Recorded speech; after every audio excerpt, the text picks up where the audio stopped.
The first cruelty of the evening arrived dressed as a compliment, but Ren Sorel heard the blade under its silk before the sentence had even finished being spoken. She did not turn. She did not lower her eyes to the ring of keys resting cold against her waist. She did not give the drawing room the satisfaction of watching her flinch. Rothmere Hall, in the autumn of 1841, had a talent for swallowing sounds that were not meant to travel far. Though this one, aimed precisely at her, it swallowed badly, and it reached her exactly as intended, threading clean through the murmur of 40 conversations, to find the one person in the room who was not supposed to be listening, because she was not, strictly, supposed to be a person at all. Not tonight, not in that room, not among guests who had been told, gently and often, that she was only ever passing through it. Useful, that was the word Lady Delphine Vane had chosen, offered up lightly to the room the way one might pass round a sweet at the end of a long dinner, and the room, predictably, smiled. "How useful you are, Ren." Always finding the missing glove, always remembering whose sherry is watered and whose is not. One must admire a talent so thoroughly, comprehensively domestic. The words sounded almost like praise. The pressure folded beneath them was not, and everyone within earshot understood the difference perfectly well, which was precisely why no one moved to correct it. It was not an insult a person could object to without appearing foolish. It was worse than that. It was an insult built to be endured in silence, the kind that left no fingerprints, the kind a woman without rank could not throw back across a crowded room without confirming, publicly, that she minded her place enough to defend it. Which was, in its own quiet arithmetic, the very crime she stood accused of.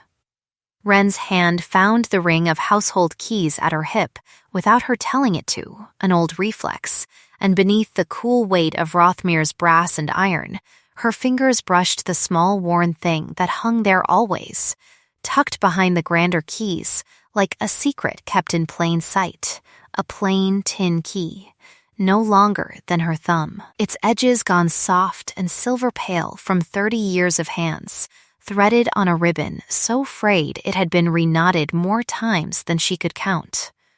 It opened nothing anymore. The door it had once belonged to had been sold with the cottage, and the cottage had been sold to pay for a funeral, and the funeral had been for her mother, 5 years after her father had gone first. And none of that had anything to do with Rothmere Hall's tall doors or its 40 conversations, except that it had everything to do with why she was standing at the edge of this room instead of at its center, and why the keys she wore for the Duchess were grand and many. And the one key she wore for herself was small and singular and useless, and how completely. Devastatingly on the nose it was that the same word had just been used to describe her. A plain key still finds its door, her mother used to say, turning the little thing over in her palm by firelight, if the hand that carries it is patient and honest. It had sounded, when Ren was a girl of 9,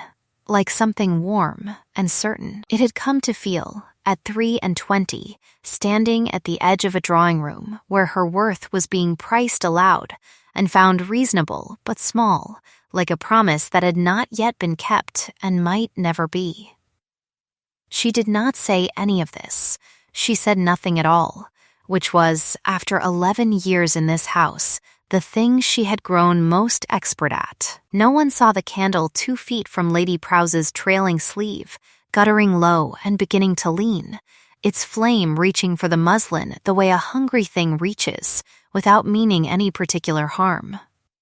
No one saw Ren's hand move, unhurried, unremarked, and set it upright again before the wax could catch, before a single spark could become the kind of story that would be told for a decade. No one saw, because no one was looking, because it was not in anyone's interest that evening to notice that the useful girl by the wall had just quietly prevented a fire in a room full of silk. That too was familiar. No thunder walked over the roof of Rothmere Hall that night to mark the moment. No candle guttered out in sympathy, save the one she herself had saved.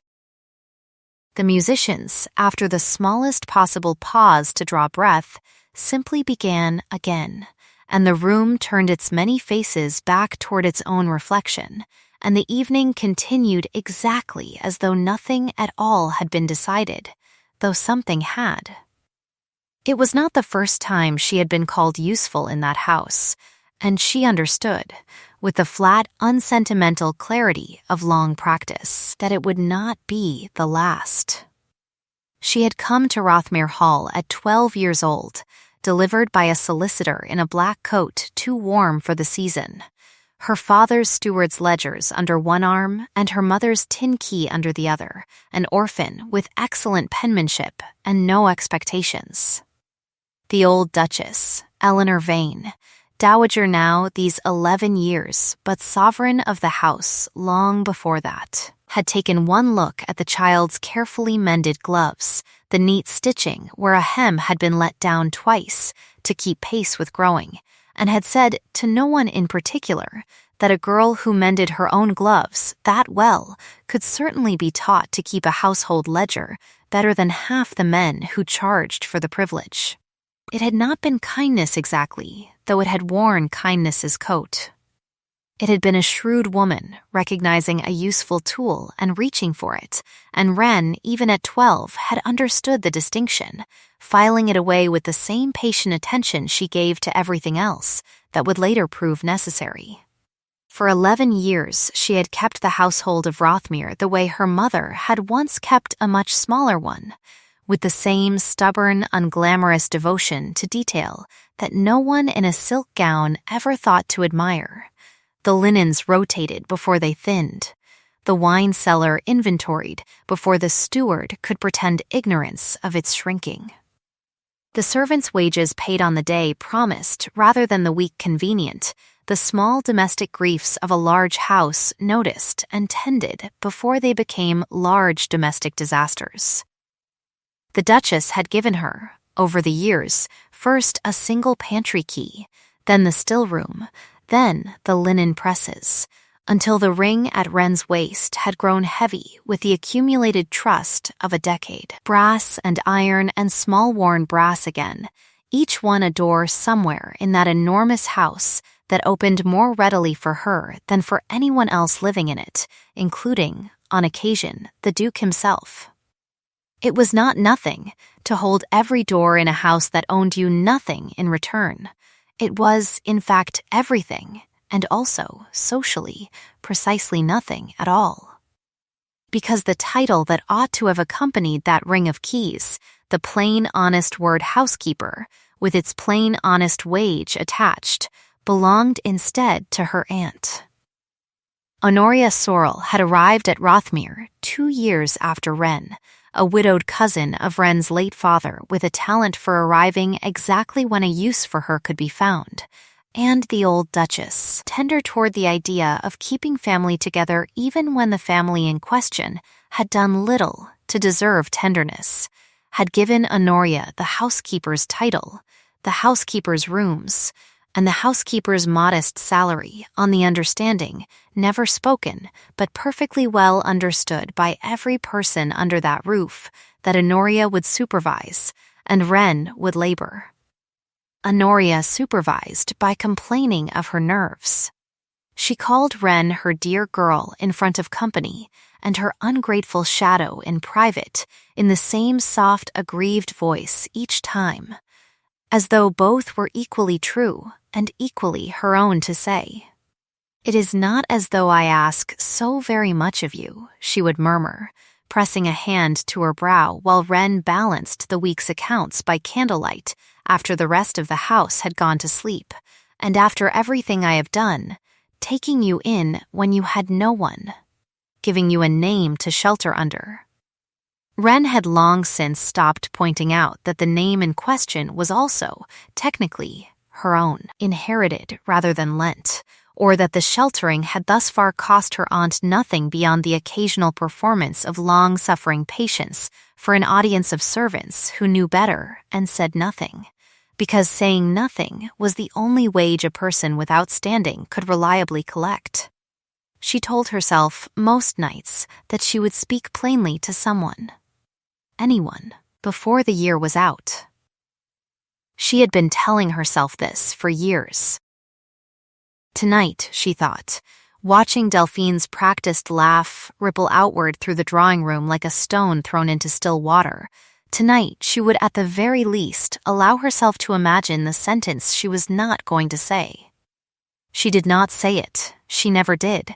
It was not resignation exactly. It was arithmetic, the same cold arithmetic that governed every room she had ever stood at the edge of. A woman with no fortune, no name that opened doors on its own, and no protector but an aging Duchess's private fondness, could not afford the momentary satisfaction of an honest reply, however richly deserved, if that reply cost her the position that fed and housed her. Lady Delphine Vane understood this arithmetic as well as anyone in the house, better perhaps, because she had built an entire manner of speaking around its exploitation.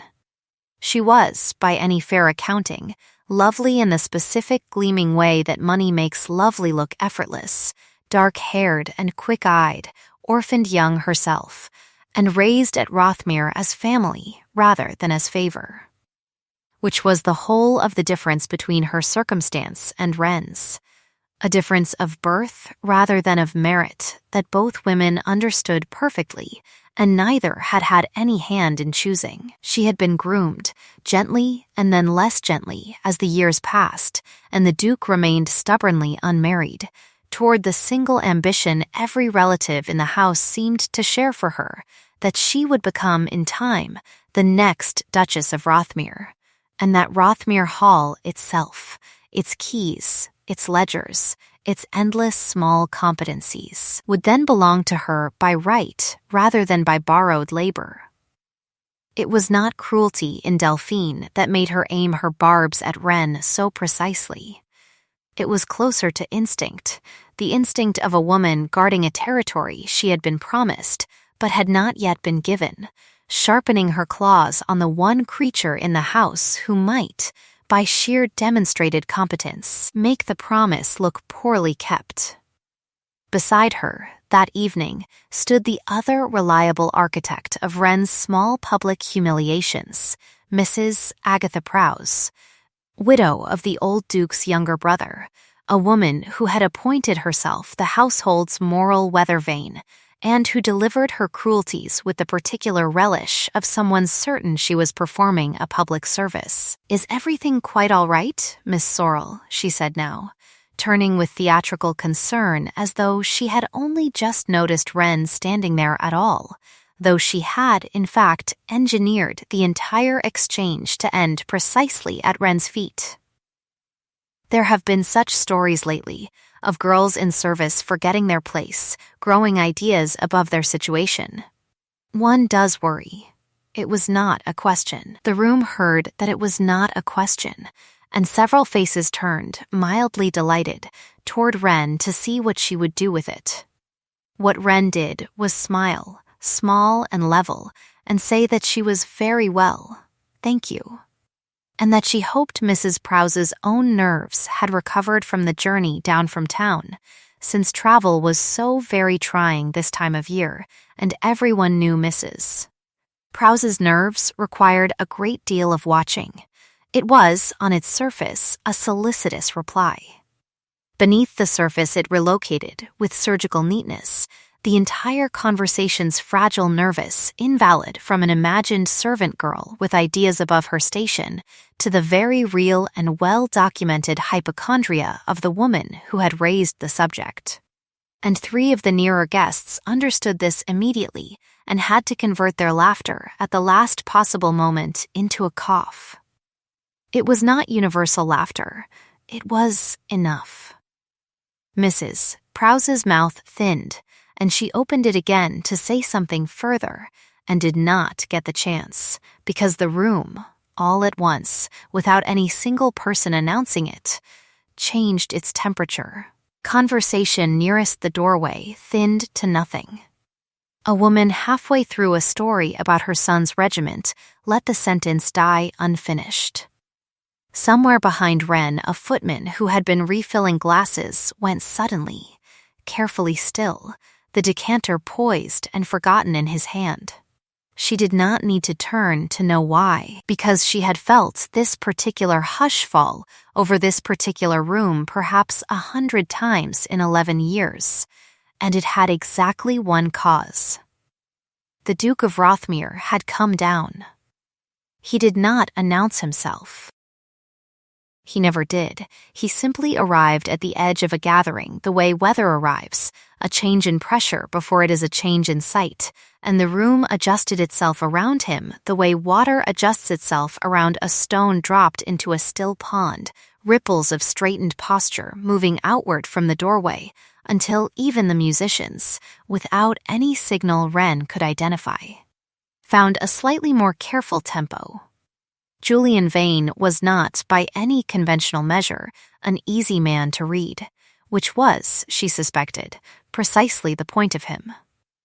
He was tall in the unremarkable way tall men, in well-made coats always are, dark-haired, his face composed into an expression that gave away nothing beyond a kind of permanent, faintly ironic attention, as though the entire room were a play he had already read the ending of, and was watching now only to see how badly the actors would mangle it. His eyes were the sort people described, in the safety of private correspondence, as unreadable, and Wren had come, over several years of quiet observation from the edges of rooms exactly like this one, to think that unreadable was itself a kind of performance, a stillness deliberately maintained, the way a locked door is not empty merely because you cannot see what it holds. He crossed to where his aunt and his cousin stood, exchanged with them the minimal courtesies that decency required, and then, in a voice that never rose and somehow required no rising to be obeyed, remarked that he had always found it curious how very often concern for other people's ideas above their station arrived dressed as concern, when it so rarely troubled itself to look like concern for the people who actually held the ideas. Mrs. Prowse's smile did not so much fall as freeze, uncertain whether it had just been agreed with or dismantled, and decided, wisely, to treat the remark as pleasantry rather than risk treating it as anything else. It was not a defense. Precisely, he had not named Wren, had not so much as glanced in her direction while he said it, and any listener wishing to believe he had meant nothing particular by it was perfectly free to believe so. But Wren, standing very still at the edge of the room, with her hand still resting over the small worn key beneath the grand ones, understood that he had meant something particular by it, because his eyes, for exactly as long as it takes a single breath to leave a body, and no longer, had moved to her before returning to his aunt, and in that fraction of a moment she had felt, absurdly, seen. In a way that no ledger balanced correctly at midnight, and no crisis quietly averted before it could become a story, had ever once made her feel. Not admiration. Not yet. Something closer to recognition, the particular vertigo of being noticed by a person whose noticing was known to cost something, because whatever the Duke of Rothmere's attention touched, however briefly, drew every other eye in the room after it like iron filings arranging themselves around a magnet, and being seen, in a house built on the delicate fiction that she was not quite a person worth seeing, was not the unambiguous gift it might have been anywhere else. It was, in fact, a kind of danger, and she understood this too, filing it away with the same patient, unsentimental attention she gave to everything else. A moment later, a footman's tray tilted, some accident of a boot caught on carpet fringe, and a single porcelain cup went over the edge, and there was that small collective intake of breath a room gives when something ornamental is about to break in front of witnesses.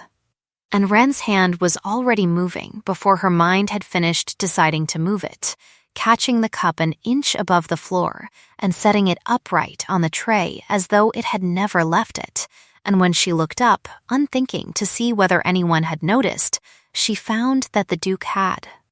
his gaze already resting on her hand rather than on the cup.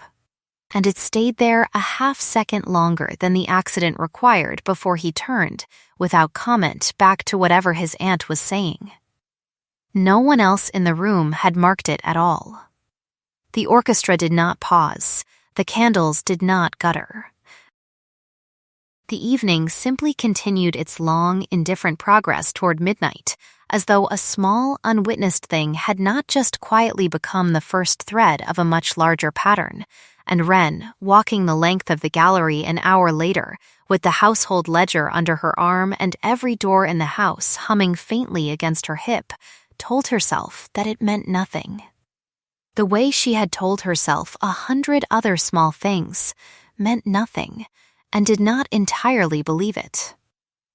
By the following morning, the drawing room's small dramas had evaporated in the practical way such things always did in a working household, replaced by the more urgent business of accounts and linens, and a cook threatening to give notice over the price of butter. And Aunt Honoria found Wren in the still room before 8, complaining, in the same soft, aggrieved register she used for every complaint, that her head ached dreadfully and that she could not possibly be expected to review the week's expenditures in such a condition. And would Wren, dear girl, just see to it? As she always did so capably, it was such a comfort having her about. The compliment and the labor arrived, as always, in the same breath, indistinguishable from one another, and Wren took the ledger without comment, because comment cost more than it purchased. She worked through the morning at the small desk in the linen room that had, over the years, become hers in every sense but the legal one, sunlight coming pale and slanted through a high window. And somewhere in the automatic rhythm of columns and figures her mind wandered, as it often did at that hour, back to a smaller room in a smaller house, years before the solicitor's black coat and the long carriage ride to Rothmere, to her mother's hands, chapped and capable. Turning the little tin key over by firelight, while she told the same small parable she had told 100 times, about a door in the village that had swollen shut with damp for a whole hard winter, until every grand key in the Smiths' collection had failed against it, and how it was her father's plain, unremarkable key, patiently worked and reworked at the lock rather than forced, that had finally turned it. A plain key still finds its door, her mother had said, if the hand that carries it is patient and honest, and young Wren, half asleep against her mother's shoulder, had absorbed it the way children absorb such things, as comfort rather than instruction, not yet understanding that it was the only inheritance she would ultimately be given that could not be sold to pay for a funeral. She kept it now the way she kept the key itself, close and half forgotten, until precisely the moment she needed it. The particular test of that patience arrived 4 days later, on the evening of a dinner the Duchess had been too unwell to oversee herself. A dinner of some 20 covers meant to smooth relations with a neighboring family, whose good opinion mattered for reasons of land and marriage that Wren understood better than most of the guests did, having drafted half the correspondence that had arranged it. 2 hours before the first carriage was due, the kitchen's principal joint arrived from the butcher, spoiled beyond rescue. The second cook took to her bed with a fever, and a leak long ignored in the north larder chose that particular afternoon to announce itself across the floor, where the fish had been laid to keep cool.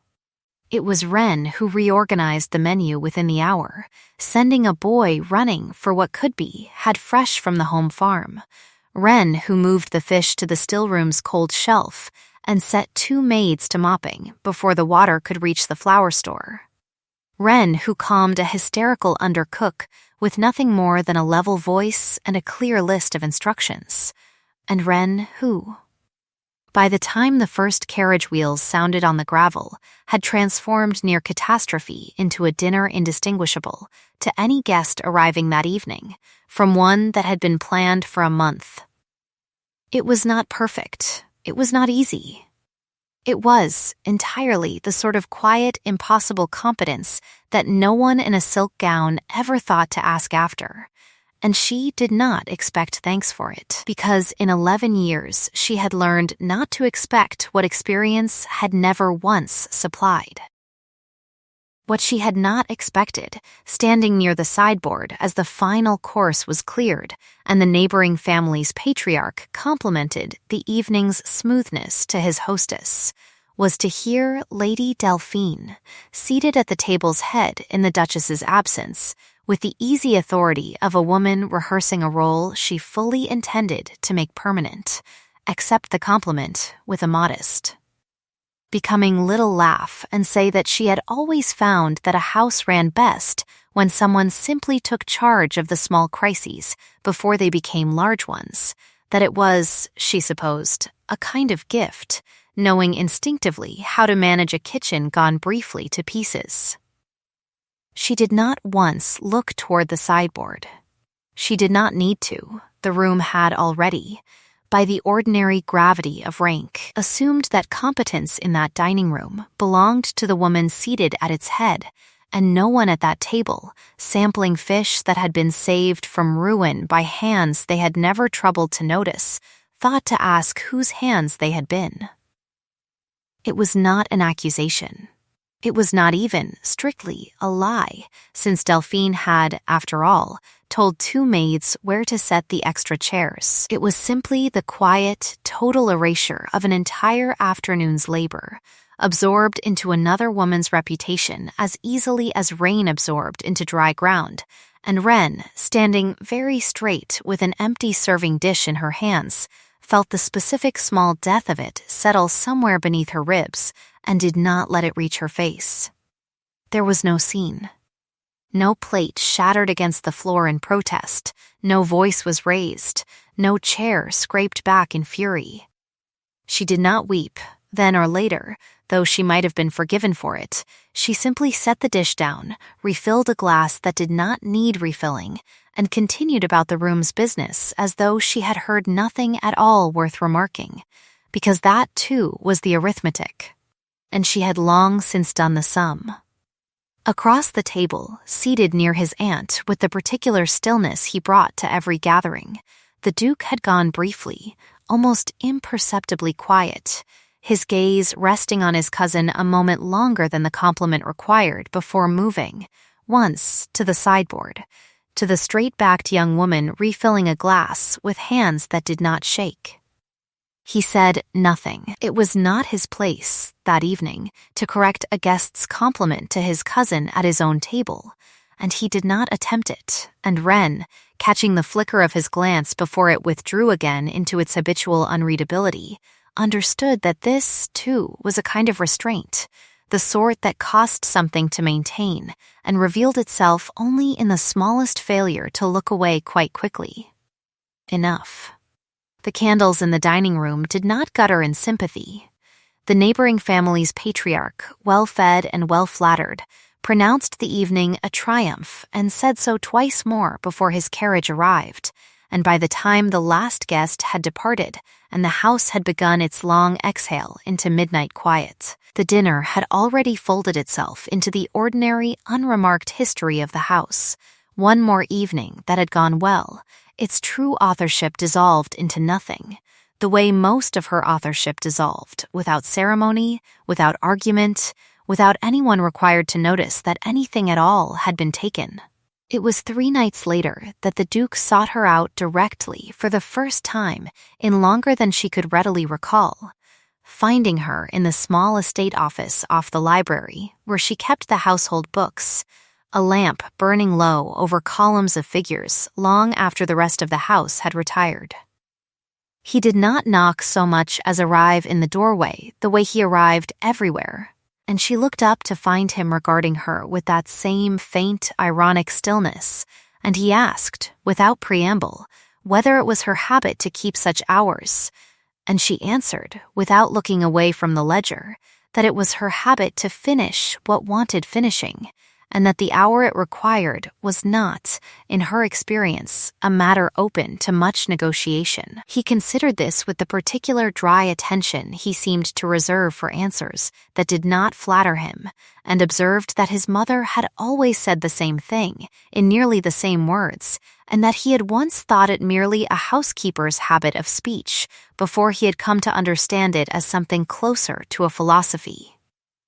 It was not a question. It was, Wren understood, an invitation to continue the conversation if she chose, and a perfectly acceptable silence if she did not, and she found, somewhat to her own surprise, that she chose to continue it, observing that a philosophy and a housekeeper's habit of speech were not, in her limited experience, mutually exclusive categories,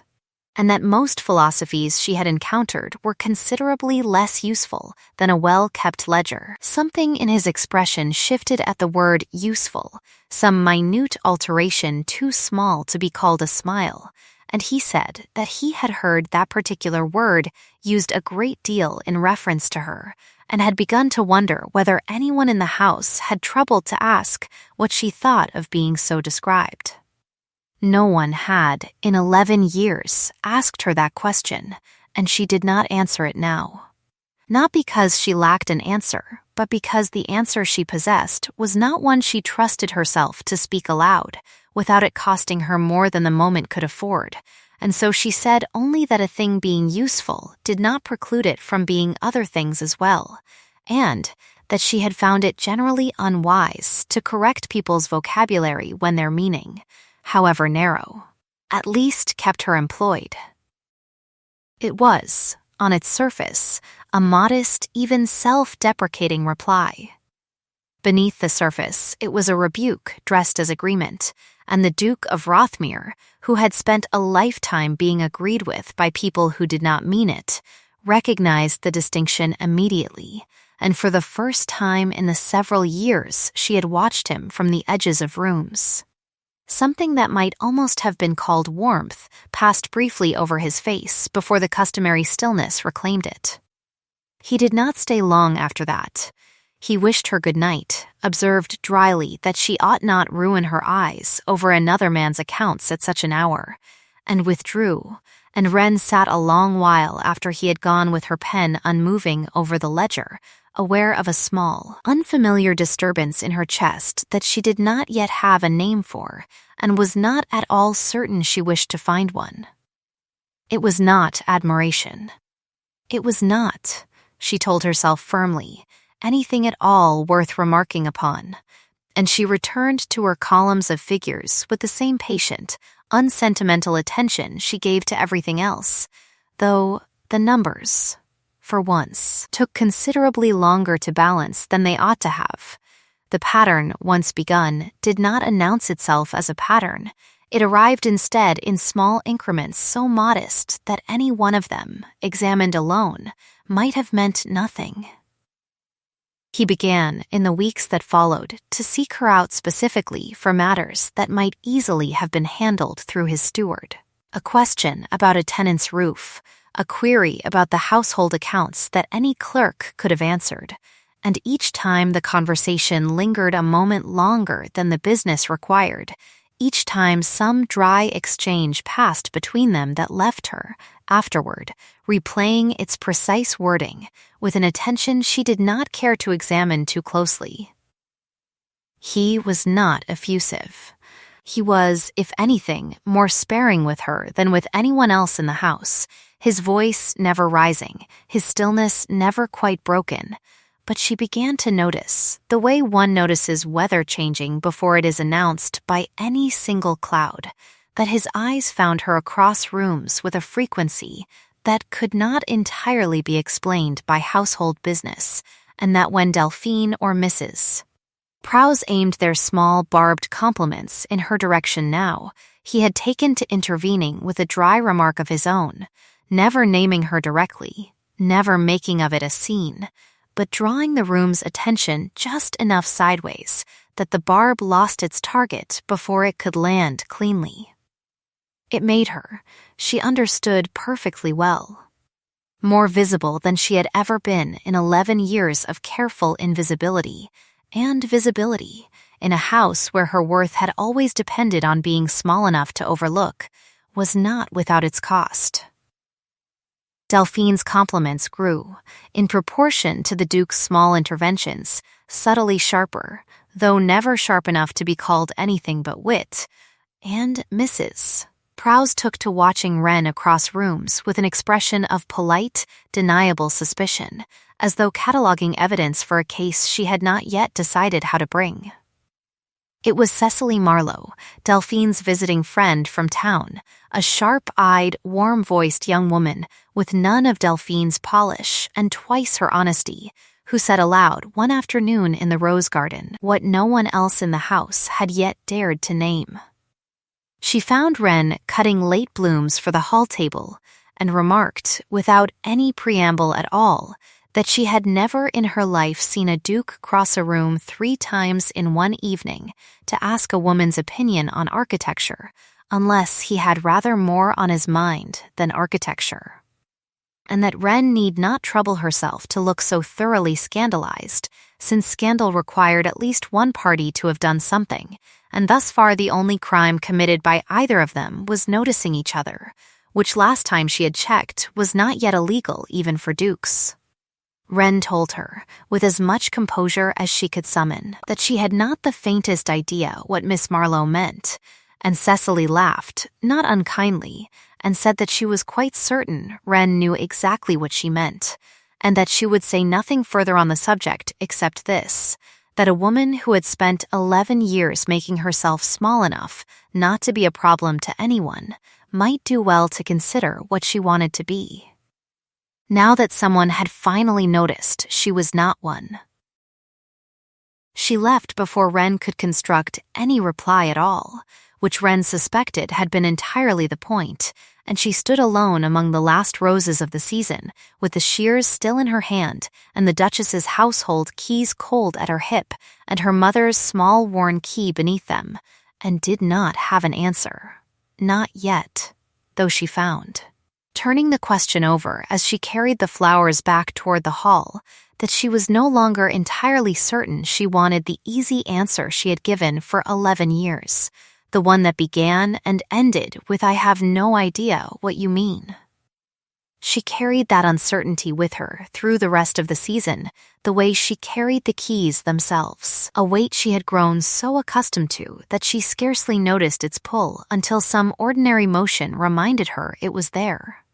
By the following evening, the Duke had found reason to cross the long gallery to where she stood cataloging the linen presses, ostensibly to ask whether the northeast bedchambers had been properly aired for a cousin's impending visit, though the question, once posed, seemed to satisfy him considerably less than the answer he received, which was that they had been aired 3 days prior, the fires laid, the sheets turned, and the visiting cousin's known preference for a particular blend of tea already stocked in the sideboard, information Wren possessed only because she had troubled, some months before, to ask the woman's own maid what she liked. He regarded her for a moment with that faint, dry attention that she had begun, against her better judgment, to look forward to, and observed that it was a curious thing how thoroughly a house could be managed by a woman whose name would not appear on a single document related to its management. It was not a compliment exactly. It was closer to an accusation leveled at the house itself, and at himself for having allowed its arrangement to continue so long unexamined, and Wren, folding a linen sheet with more attention than the task strictly required, said only that documents were, in her experience, considerably less reliable than habit, since habit did not forget to renew itself each season the way paperwork so often did. He almost smiled at that, the corner of his mouth moving a fraction before discipline reclaimed it, and said that he was beginning to suspect she had an aphorism prepared for every occasion, and she told him, with the particular deadpan solemnity she reserved for moments she most wished to conceal her own amusement, that she had inherited a great many. and had found most of them more useful than the people who dispensed advice for a living. Useful, she heard herself say the word and felt it land oddly in her own mouth. The diminishing coin Delphine spent so freely turned over now and examined from a different angle, offered up not as a verdict passed upon her by someone else, but as a small, private reclamation, and she saw, or thought she saw, something in the Duke's expression register the distinction before he inclined his head and left her to her linens.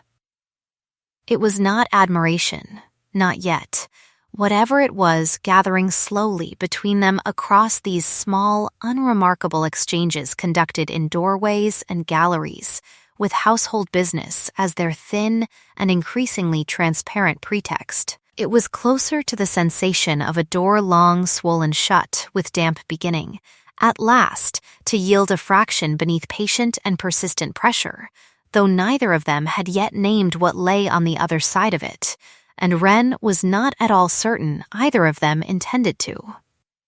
The pattern continued through the weeks that followed with the particular relentless gentleness of weather changing by degrees rather than by storm. He sought her out for tenant disputes that his steward could have settled, for opinions on a hedge maze's replanting that no duke had any legitimate cause to solicit from a woman who kept his linens, for the naming of a foal born in the home stables that he claimed, with an irony so dry it nearly disguised itself as sincerity, required a more literary imagination than his own. She gave him plain, unadorned answers each time, refusing to dress her competence in the false modesty the house had trained her to perform, and each time he received her bluntness not as impertinence, but as something closer to relief, a man long accustomed to flattery finding, at last, a voice that did not trouble to offer him any. It did not go unnoticed. Lady Delphine's compliments, once merely barbed, sharpened by degrees into something with a harder edge beneath the same soft delivery. How very industrious Miss Sorel had become of late. How the Duke did seem to require her opinion on the most extraordinary range of subjects. One wondered when the poor girl found time to sleep, and the room, each time, produced its polite, uncertain laughter. No longer quite so unanimous as it once had been, because more than one guest had begun, privately, to wonder the same thing Delphine wondered aloud, and to wonder it without Delphine's evident alarm. Mrs. Prowse took to watching the exchanges with the fixed, patient attention of a woman assembling a case she had not yet decided how to present, and Aunt Honoria, whose fortunes rose and fell entirely on the household's continued indifference to who truly managed it, grew visibly uneasy in a manner Wren, absorbed as she was in the small vertiginous pleasure of being noticed, did not trouble at the time to examine closely enough. It was at the autumn ball, held to mark the anniversary of the old Duke's death, and thus attended by half the county under the thin cover of solemn remembrance, that the pattern produced its first true public event, the thing that could no longer be waved away afterward as accident or courtesy. Wren had been sent, at the last possible hour, to retrieve a shawl the Duchess had forgotten she wanted, and returning through the edge of the ballroom, she found herself briefly caught between two conversations, one of which she was plainly not meant to overhear, and did anyway. Delphine's voice pitched just low enough to seem private, and just loud enough, in a room built for the transmission of sound exactly as Rothmere Hall's rooms had always been built, to reach precisely the ears it was aimed at. "It really is remarkable," she was saying to Mrs. Prowse, "how a girl with nothing, no name, no fortune, not even proper employment, only a courtesy roof over her head, has managed to make herself so thoroughly indispensable to a man who could have anyone. One does wonder what particular talent accounts for it. It was not a question requiring an answer, and it was not, on its surface, cruelty a listener could object to without confirming its aim. Beneath the surface, it was an accusation of the oldest and ugliest kind, dressed in the respectable coat of feminine concern, the way every cruelty in that house had always dressed itself. And Wren, standing very still with the forgotten shawl folded over her arm, felt the old triad rise in her without needing to summon it. She did not turn, she did not lower her eyes, she did not give the ballroom the satisfaction of a single visible flinch, though something in her chest had gone very cold and very still. The particular stillness of a person doing careful arithmetic in the middle of being wounded. She might have said a dozen things. She might have observed that a woman's indispensability to a household generally correlated rather precisely with the number of crises she had quietly prevented, rather than the number of gowns she had been given to attend a ball in, or that talent, unlike inheritance, could not be settled upon a person by an accident of birth, and was therefore, of the two, considerably the harder won distinction. Or simply that she had never yet found it necessary to explain herself to a woman whose own claim to the house rested on nothing sturdier than a marriage that had not yet occurred, and might, yet not. She said none of it. She turned, instead, and continued on her errand as though she had heard nothing worth remarking, the shawl still folded neatly over her arm, and might have carried the whole exchange silently to her room that night, the way she had carried 100 others, except that the Duke, arriving at the ballroom's edge at precisely the wrong moment for Delphine, and precisely the right one for the peculiar slow unfolding logic of the evening, had heard every word of it himself. He did not raise his voice. He never did. It was, she had come to understand, the very foundation of the particular authority he carried, a stillness so absolute that when he did choose to speak, the room quieted itself to hear how quietly he meant it. What he said, turning to his cousin with an expression that had shed every trace of its habitual irony, was that he had known Miss Sorel a great deal longer than he had known most of the people in that ballroom, and that in 11 years he had never once known her to claim a distinction she had not earned, which was, he understood, a rarer talent in that room than anyone present cared to admit, and that he would take it as a personal courtesy if the subject of her indispensability were not raised again in his hearing as though it required explanation. It was not shouted. It required no shouting. The ballroom, which had been proceeding at its ordinary volume around the small knot of women near the terrace doors, went, within the space of that single quiet sentence, entirely and thoroughly silent, the musicians faltering a bar behind the sudden absence of conversation to cover them, and every face within 20 feet turned, with the same helpless collective gravity that draws a room's attention toward any sudden weather, first toward the Duke, and then, inevitably, toward the straight-backed young woman standing near the terrace doors with a forgotten shawl. Still folded over her arm, her face composed into the same careful stillness it had worn a moment before, though something behind it had gone entirely, dangerously undone. It was not a declaration. He had not touched her, had not crossed the small distance the room's shocked silence had opened between them, had said nothing that could not, technically, be defended afterward as simple justice toward a woman of the household unfairly maligned. But every person in that ballroom understood, with the same instinct that reads weather before any cloud has properly formed, that something had just been said which could not be unsaid, that the Duke of Rothmere had, for the first time in living memory, publicly and unambiguously chosen a side, and that the side he had chosen was not his cousin's.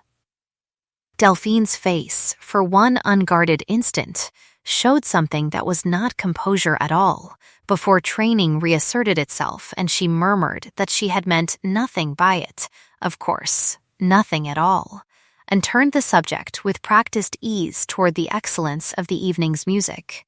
and the ballroom, after the smallest possible pause, resumed its business because a ballroom, like the rest of the indifferent world, could not long sustain its attention on any single wound, however deep. Wren delivered the shawl. She did not speak of what had happened, not to the Duchess, not to Cecily Marlowe, who found her an hour later and studied her face with an expression that suggested she had already heard 3 separate accounts of the evening's events and required no fourth, and said only, with unusual gentleness for her, that some doors, once opened even a crack, could not be persuaded shut again no matter how devoutly the person standing in the draught might wish it, and that Wren might do better to decide, soon, whether she meant to walk through it or spend the rest of her days pretending she had not noticed it was ajar. It was Aunt Honoria who spoke of it, later that same week, and not with the flattering concern she generally reserved for conversations about Wren's usefulness, but with something colder and more frightened beneath it, a quality Wren had not heard in her aunt's voice before, and did not, at the time, know how to interpret. "You must be careful," Honoria said, gripping Wren's wrist with unexpected force one evening in the linen room. "Careful of what you allow yourself to become in that man's notice. Careful of what such notice might cost people who have less standing to survive its consequences than a duke does." And when Wren asked, reasonably enough, what precisely her aunt imagined there was to survive, Honoria only released her wrist, murmured something about tired nerves and an early bed,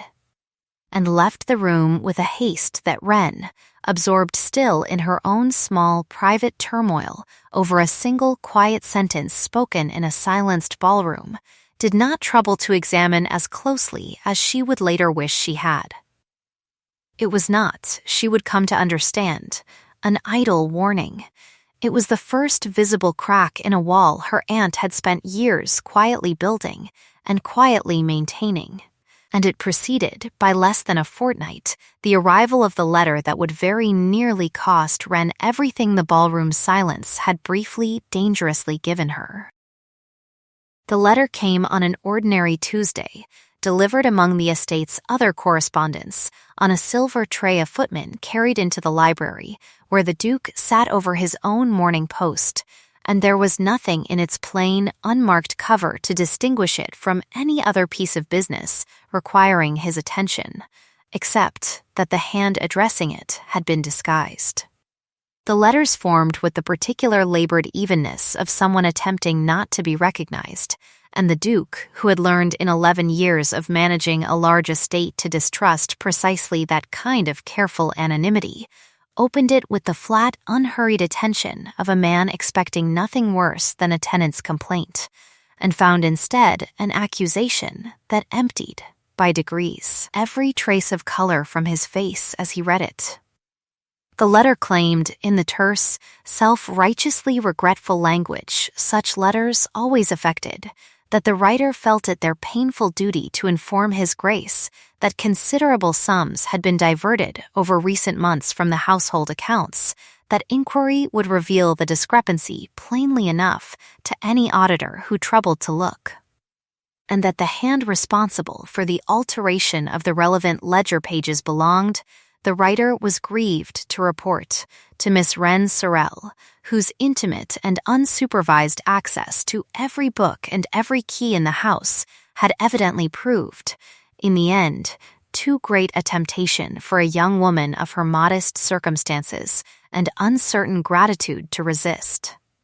Enclosed, folded within the letter itself, was a single page torn or copied from the household ledger, its columns filled in a hand that resembled Wren's own closely enough that a stranger or even a familiar reader working quickly might have mistaken it for genuine, recording an adjustment to the accounts dated some weeks prior. An entry that shifted a sum of considerable size from one column to another in a manner that, examined without context, looked very much like the quiet, patient work of someone skilled enough to steal without immediately being caught. The Duke read it twice. He did not summon anyone at once. He sat a long while with the letter, and its enclosure spread before him on the desk his mother had once used, and his father before her, and felt, beneath the cold administrative fury any master of a house feels on discovering theft beneath his own roof, a second and far more dangerous fury directed at whoever had chosen, of all the hands in that house, to name the one hand he had come, against every prudent instinct he possessed, to trust. It did not take until evening for the accusation to travel. Such things never did, in a house built the way Rothmere Hall was built, every room designed to carry sound to exactly the ears least meant to hear it, and by the time the Duke had summoned his steward to begin a formal review of the accounts, the substance of the letter, if not its precise wording, had already reached the servants' hall, and from there, inevitably, to Mrs. Prowse, who received the news with an expression of solemn, well-rehearsed distress that could not entirely conceal the satisfaction moving beneath it, and who declared, within the hour, to anyone who would listen, that she had long suspected something of the kind. That a girl raised so far above her natural station, given such license with a great house's private business, could hardly have been expected to resist forever the temptations such license invited, and that for the good name of the house the matter ought to be settled swiftly and without undue sentiment, meaning, though she did not say so outright, without the delay a formal hearing would require.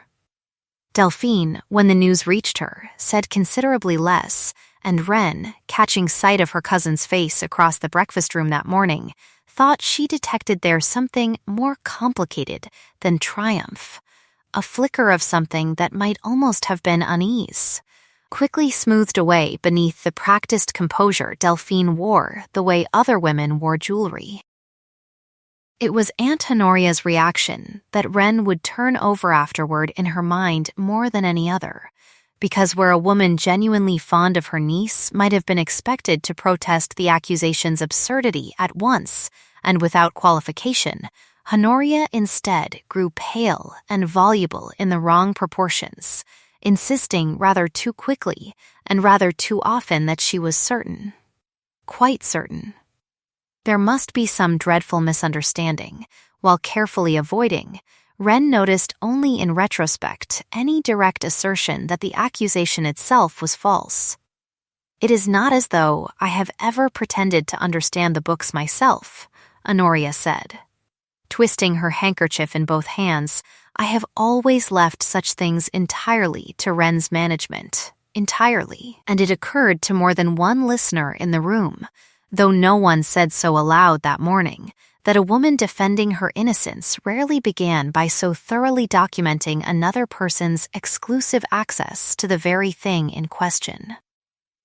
Wren herself said little, because there was, in the arithmetic she had spent 11 years perfecting, nothing to be gained by protest offered before anyone had asked to hear it, and everything to be lost by appearing, in her fury and her fear, anything other than perfectly, dangerously calm.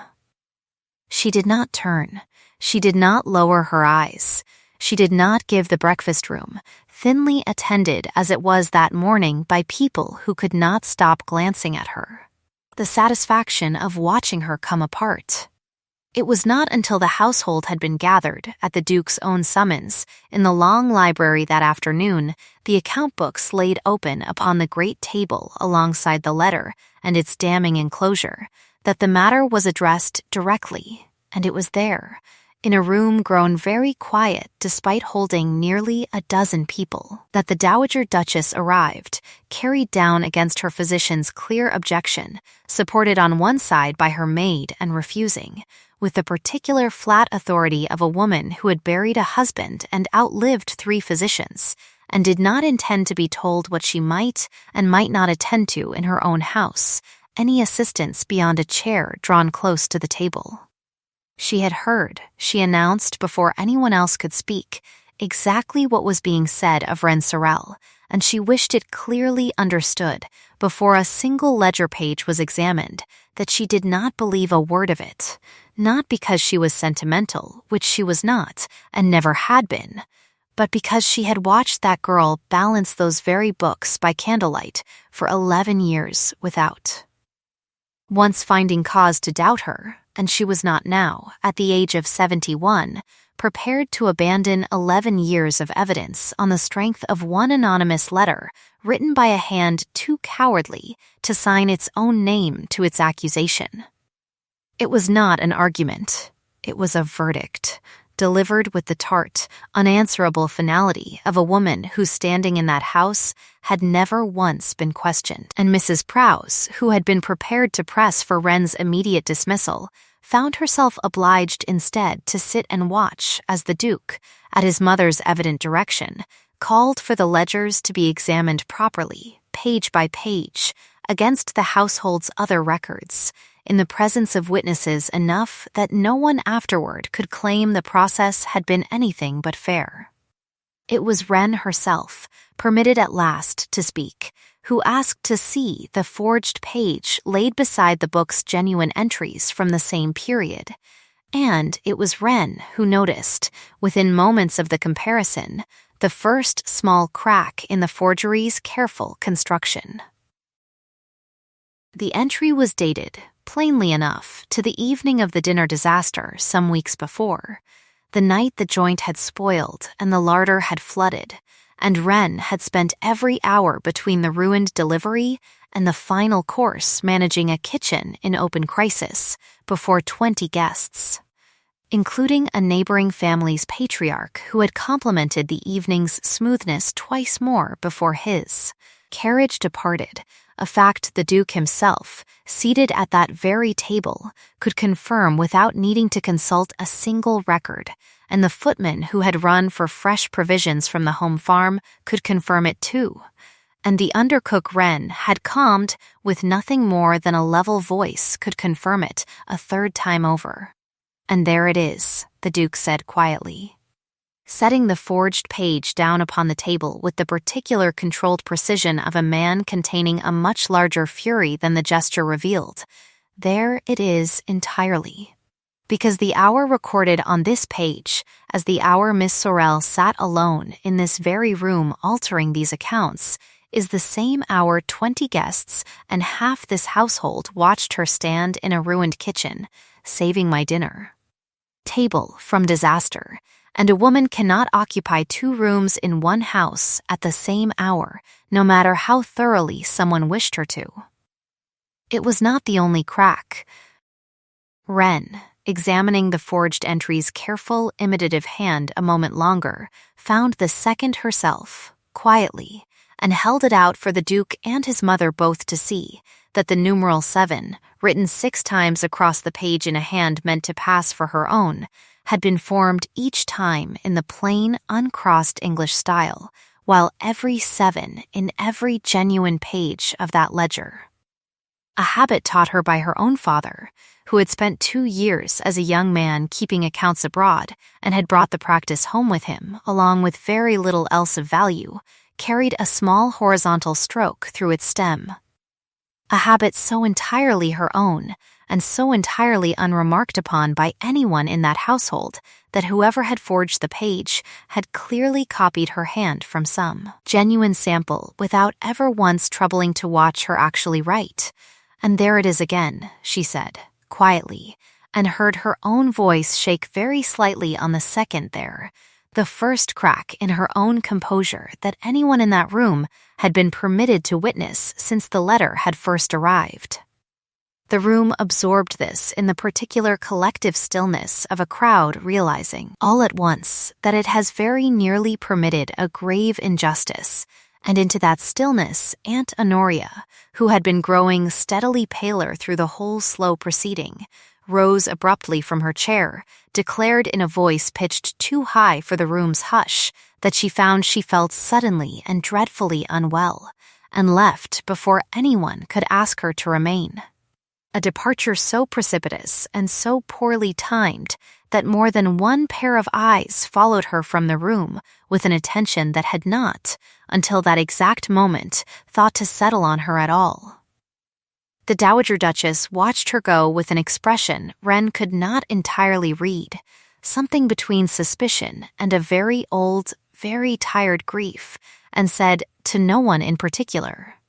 that she had buried a great many illusions in her life, along with a great many people, and had found, on the whole, that the sudden onset of illness in the middle of an inconvenient conversation was rarely, in her considerable experience, entirely medical in origin.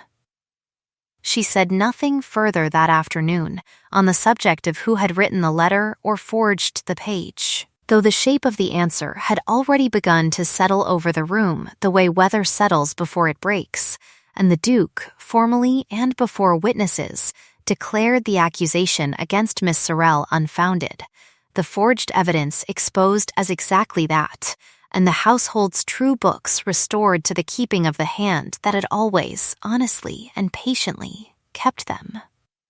Mrs. Prouse offered no apology, retreating instead into a wounded silence that suggested she had lost only the satisfaction of a scene rather than any conviction of Wren's guilt, and Delphine said nothing at all, though Wren, glancing at her once as the room began to disperse, caught an expression on her cousin's face that looked, for the first time in 11 years, almost like fear, though of what precisely Wren could not yet say. It was evening by the time the library emptied of everyone but the Duke himself, the account books still spread across the table, the forged page set apart from the others like evidence at an inquest, and Wren, gathering the true ledgers back into their accustomed order, with hands that had only just stopped trembling, found that she was not yet ready to leave the room, and that he, watching her from across the table with the stillness she had come to read as carefully as any language, seemed no more inclined to send her from it. Outside, beyond the tall library windows, the sky that had hung low and gray since morning had begun, by slow degrees, to darken further, the first distant mutter of thunder rolling somewhere out past the home farm, and the household, worn thin by the day's exposure and unable to muster more than a subdued murmur over supper, had begun retiring early to bed, leaving the great house, room by room, to settle into the particular hush that precedes a storm. He asked her, quietly, whether she meant to sit up again tonight over books that had, for once, no urgent need of her attention, and she told him, with the same flat honesty she had given him in doorways and galleries for weeks now, that she was not entirely certain she knew how to stop, that 11 years of vigilance did not simply lay itself down because a single afternoon's danger had passed. And he considered this a long moment, the thunder rolling nearer now, rattling faintly against the window panes, before he said that there was a great deal he wished to say to her that this room, with its ledgers and its evidence and its long history of other people's business conducted across its table, was not, he thought, the right room in which to say it, and that he would be glad, later, once the house had properly gone to sleep, if she would come to him in the small east study instead, where the storm could be heard but not felt, and where there would be no ledger between them requiring either of their attention. It was not a command. He had never, in 11 years, given her one that did not concern the ordinary business of the house, and this, plainly, concerned something else entirely, something neither of them had yet found the correct words for across all their weeks of doorways and dry wit and careful, patient noticing, and Wren, feeling her own pulse loud and unfamiliar in her throat, told him only that she would come, and watched him nod once, briefly, before he gathered the forged page and the true ledgers both, and left her alone in the library to finish what remained of her evening's small ordinary tasks with hands that did not feel, for once, entirely steady. She finished them slowly, deliberately, as the thunder drew closer and the first rain began, at last, to strike the tall windows in earnest, and when the house had gone fully quiet around her, every door closed, every candle but her own extinguished, she rose. straightened the small worn key beneath the grand ring at her waist as though for courage, and walked the long, dark gallery toward the east study with the storm breaking wide open above Rothmere Hall's old roof and her own heart. For the first time in 11 careful years, entirely and helplessly unguarded. The east study was smaller than the library, close and firelit, its single window rattling faintly under the storm's insistence, and when Wren stepped through the door, Julian was standing at the far side of the room with his back to the hearth. No ledger between them now, no household business to hide behind, only the rain against the glass and the particular charged stillness of two people who had spent weeks circling a thing neither had yet named. He did not cross to her at once. He stood a long moment simply looking at her, and when he spoke his voice had already begun to shed the careful, ironic authority she had grown used to hearing it wear in every room of that house, thinning down to something plainer and considerably less certain of itself. Every time I sought you out these past weeks over some tenant's roof or some foal's name, he said, taking one measured step nearer, I told myself it was only that you gave better counsel than any steward I employ, and every time I found some reason to linger past what the counsel required, he said, taking a second step, closing perhaps half the distance the room had first held between them, I told myself it was only that a well-run house deserved a master who understood its workings. And every time I heard your name spoken cruelly in a room I could not immediately silence, he said, closing the remaining distance until he stood near enough that she could see the storm's reflected light moving in his eyes, I told myself my anger was only a duke's proper concern for justice under his own roof, and none of it, not one word of it, was ever entirely true. And I find, standing here with the accusation against you not yet a full day settled, and my own house still smelling of the fear it so nearly cost you, that I am tired of telling myself things that are not entirely true. It was not a declaration dressed in a duke's careful language.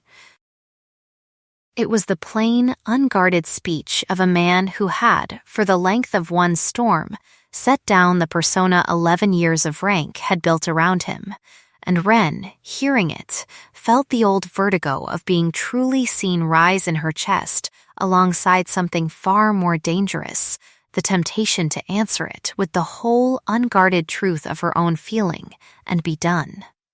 At last. With 11 years of careful silence, she did not surrender to it. Not yet, she thought, and the thought arrived as flat and unbidden as any of her mother's old sayings, not admiration now, but something that frightened her considerably more, because admiration asked nothing of her, and this asked everything.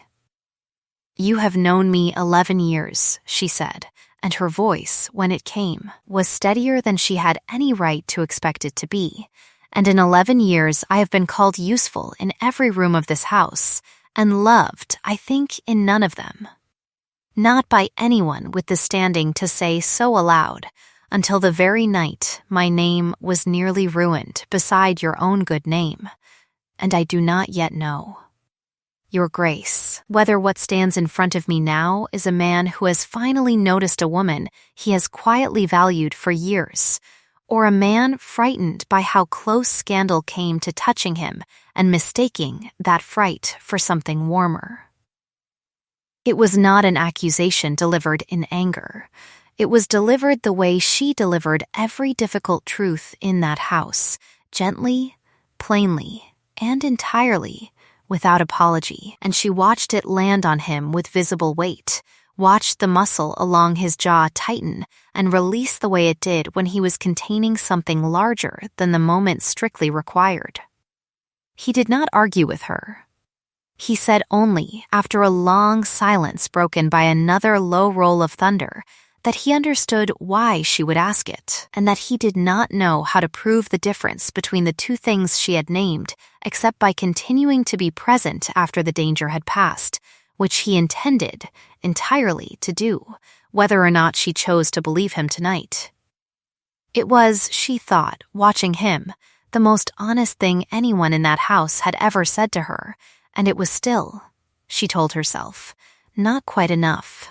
Because she had spent 11 years being wanted only under conditions someone else had set, and she found she would rather leave that house with nothing at all than remain in it wanted only under the condition of a scandal narrowly survived.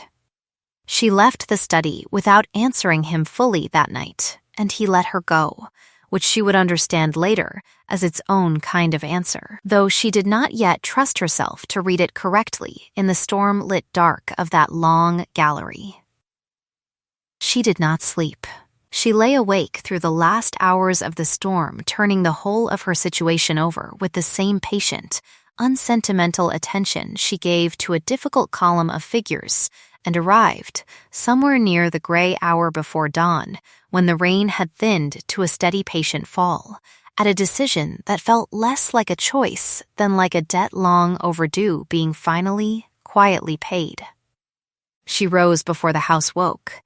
She dressed plainly, packed the very little that had ever truly belonged to her, 2 gowns, her father's old ledger of a smaller and kinder household, her mother's letters, and gathered the ring of grand household keys from where it hung at her waist for what she understood. With a strange calm settling over her, might be the last time, she did not remove the small tin key from among them. She untied it instead, gently, from the ribbon that had held it there for 11 years, and fastened it instead around her own wrist, where it belonged. Where it had always belonged, a plain key that had never needed a grand ring to give it worth.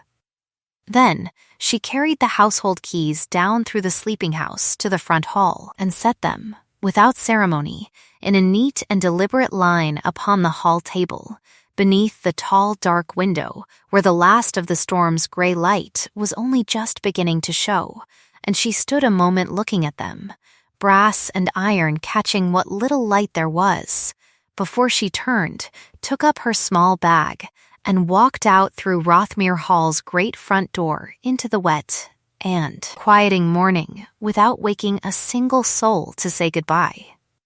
It was not resignation exactly, though it might have looked like it to anyone who did not know the particular shape of her patience. It was, instead, the first entirely selfish decision she had permitted herself in 11 years, an assertion that a woman's worth could not be proven by continuing indefinitely to endure conditions someone else had set for its recognition, and if Rothmere Hall wished to know what her presence had actually been worth, she thought.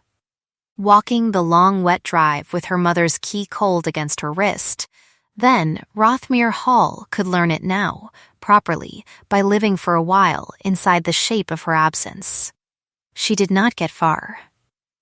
The house woke perhaps 2 hours after she had gone, and the discovery of the keys upon the hall table, arranged in that neat, deliberate line beneath the tall window, passed through the servants' hall before it reached the family's breakfast room, and what happened next was not anything Wren herself witnessed, though she would hear the full accounting of it many times over in the years that followed, embellished a little more fondly with each telling. The cook, who had lost a husband young and had been quietly fed and quietly comforted by Wren, more nights than either of them had ever spoken of aloud, set down her spoon, untied her apron, and announced to the kitchen at large that she would not stand at a stove in a house that had so nearly let an innocent girl hang for another woman's theft, and had then let her walk out its front door, alone at dawn without a single soul troubling to stop her.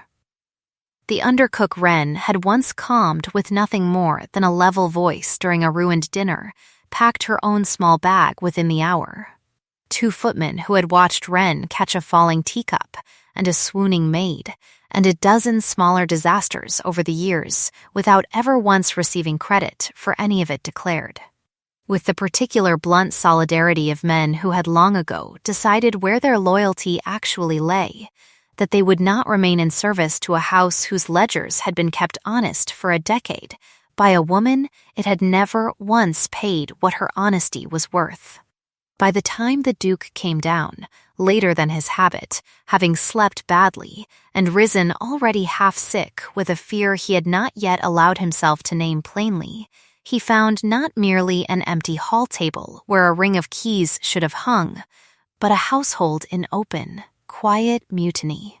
Servants gathered in the hall with their own small bags packed, waiting, with the patient stubbornness of people who had made up their minds, to see what the master of the house intended to do about the thing his house had nearly destroyed. It was the Dowager Duchess, summoned from her bed by the commotion and refusing, as she refused most things by then, to be managed on the point, who found her son standing before that assembled, half-departed household with an expression she had not seen on his face since he was a boy, and who said to him, without any softening at all, that she had watched him govern an estate of 11,000 acres with perfect competence, and had never once, in all that time, seen him hesitate over a decision that actually mattered until this exact moment. And that if he intended to stand there a moment longer, weighing the dignity of a duke against the plain and obvious fact that the best thing that had ever happened to this house had just walked out its front door alone in the rain, then he had learned considerably less from her these 30 years than she had hoped. It was not a gentle push. It was not meant to be. He was on a horse within 10 minutes, riding out along the same wet lane Wren had walked hours before, the storm's last clouds breaking apart overhead into thin gray light that was not yet properly dawn, but had begun, at last, to promise it, and he found her some 3 miles down the road, walking still, unhurried, her small bag over one shoulder and her mother's key catching the pale light at her wrist. And he did not call out to her from horseback the way a duke summons a servant. He dismounted while he was still some distance off and walked the rest of the way toward her on foot, the same measured, deliberate distance closing he had crossed the night before in the East Study, as though some part of him understood that a woman who had just proven she required no rescuing ought not be approached as though she needed one. She heard him before she saw him and did not stop walking, though she slowed, and when he finally drew level with her on that empty lane with the last of the storm clearing overhead, he said nothing at all for a long moment, only walked beside her in silence as though he had all the patience in the world to earn the right to speak, and it was Wren, in the end, who stopped first, turning to face him with the particular flat directness she had never once, in 11 years, abandoned. "I am not going back to be useful again," she told him, and it was not a question, and he answered her, at last, with the thing she had asked him for the night before, and he had not yet found the words to give her. "I am not here," he said, "because the house cannot run without you, though it plainly cannot, not properly, not as it has run these 11 years under your hand.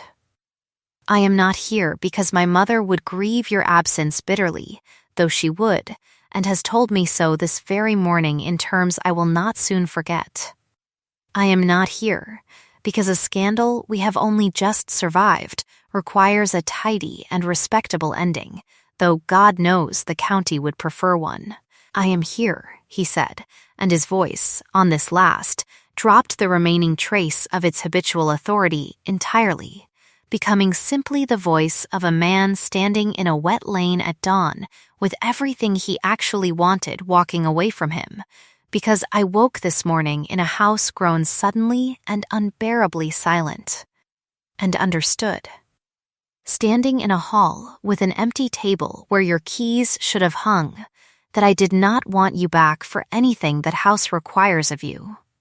I want you because when no one is watching, when there is no ledger to balance, and no scandal to survive, and no room full of people deciding what to make of us, I would still, every single time, choose to spend the hour in your company rather than any other hour available to me, and I have no better reason than that, and I have come 3 miles down a wet lane on foot to tell you that no better reason exists. Because I wish it.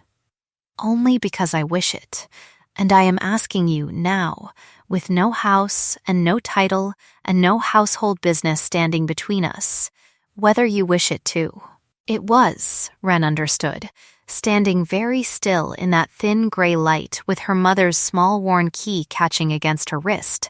the plainest and most complete thing anyone had ever said to her in her entire careful life, offered without a single condition attached to it, without a single requirement that she prove herself useful first, and she found, to her own faint astonishment, that the answer had been sitting ready in her chest for weeks, waiting only for a question honest enough to deserve it. "Yes," she said, and the word came out steadier than she expected, "because I wish it too, and I have wished it, I think, for longer than I have been willing to admit even to myself, and it is not admiration, and it was never only usefulness. And I am done pretending otherwise to either of us." He crossed the last small distance between them then, and took her hand, the one that wore her mother's key, in both of his, and did not let go of it, not when she began, at last, after 11 years of careful, unshed feeling, to cry, one clean, unashamed release of everything she had spent a decade holding still against her ribs. Not collapse, but something closer to a long-damned truth, finally permitted to reach the surface and be witnessed, and he stood with her in the wet lane and held her hand through all of it, saying nothing more. Because nothing more needed saying, and the storm clouds continued their slow gray unraveling overhead, and somewhere behind them, back along the lane toward the house, a ragged, hopeful line of servants who had packed their bags in solidarity stood watching the two small, distant figures with the particular held breath of people who suspect, correctly, that they are about to be asked to unpack again. Some years later, on a bright morning in early summer, with the last of a spring storm still drying on the grass, the tenants and townsfolk of Rothmere gathered on the green below the hall to see opened, at last, the schoolhouse that the new Duchess had spent 3 years insisting the estate could afford, and would be the better for. A plain, sturdy building of honest brick, with no ornament wasted on its front, and every shilling instead spent on its roof and its windows and the books that lined its shelves, built on the same patient, unglamorous principle that had governed every ledger she had ever kept, that a thing done properly needed no decoration to prove its worth. It had not been an easy 3 years. Aunt Honoria's theft, once fully unraveled by the estate's solicitors, had proved to have run for the better part of a decade, funding a son's gambling debts in a county 200 miles distant, and though the Duke might once have pursued prosecution to its fullest and coldest extent, it was Wren herself, of all people, who had asked for mercy rather than ruin. Observing only that a woman who had spent her whole life mistaking flattery for love had punished herself considerably more than any court could manage, and Honoria had been quietly pensioned to a small cottage near her sister's family, out of the county, out of the house, and largely, though not entirely, out of memory. Mrs. Prowse's influence, never sturdy enough to survive being so publicly and so thoroughly proven wrong, had thinned year by year into the harmless irrelevance of a woman whose opinions were still offered, but no longer required an audience to receive them politely. Lady Delphine Vane had married, eventually, a baronet of modest fortune 2 counties distant, a match neither grand nor humiliating, and had written some time after a short, careful letter to Wren that read almost like an apology without ever quite committing to the word, which Wren had answered kindly, because there was, she had found, very little pleasure left in old grievances once the arithmetic that had produced them no longer applied to her. Cecily Marlowe had married a barrister and visited twice a year, and never once let Wren forget the afternoon in the rose garden when she had said aloud what everyone else had been too careful to name. The Dowager Duchess, frailer now but no less exact in her opinions, sat that summer morning in a chair carried out especially onto the green, and declared to anyone within hearing that she had known, from the very first year that Solicitor's black coat had delivered a mended gloved child to her door, that the girl would prove worth 10 of anyone born to a grander expectation, and that she considered herself, on the whole, an excellent judge of character. A claim no one on the green that morning troubled to dispute. It was the Duke himself who addressed the gathered crowd before the schoolhouse doors were opened, standing on the low step with his wife beside him, and the green, which had been murmuring pleasantly in the warm morning air, went still around him the way it always had, the old ripple of quiet moving outward from where he stood, though what he said that morning bore no resemblance to the dry, ironic remarks the county had once thought was the whole of his character.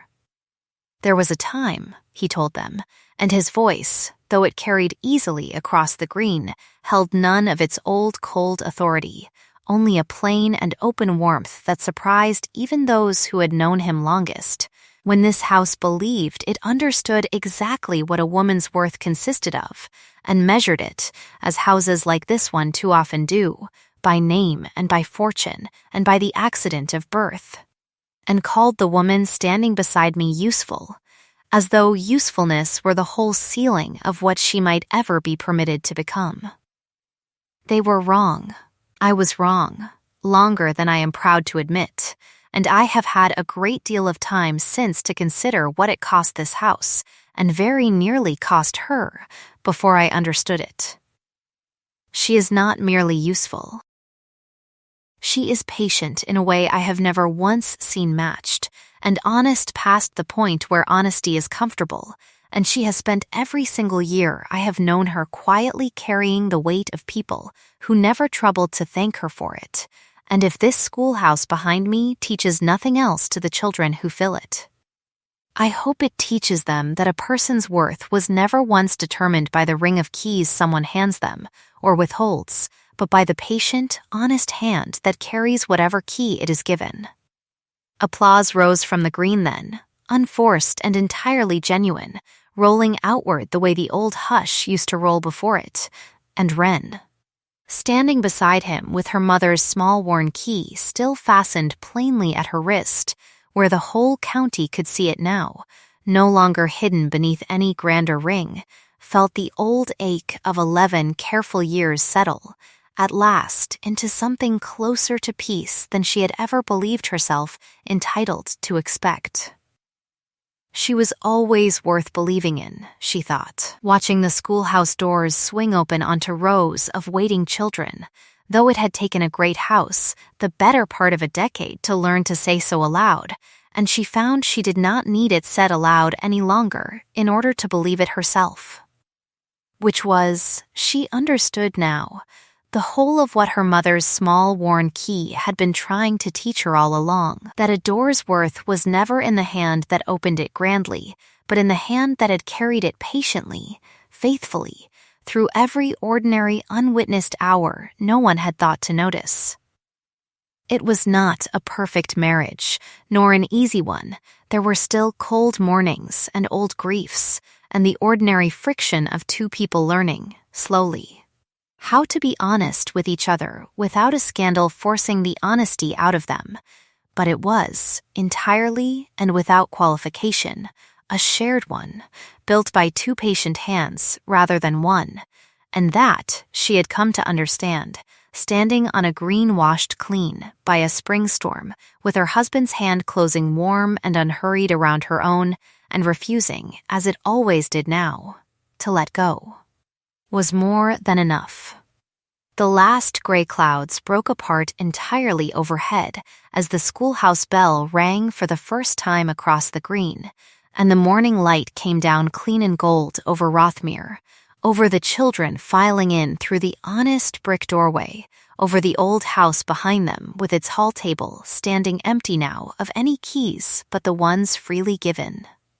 and over the two joined hands that had walked, together, out of one long storm, and into the plain, sufficient light of an ordinary shared morning.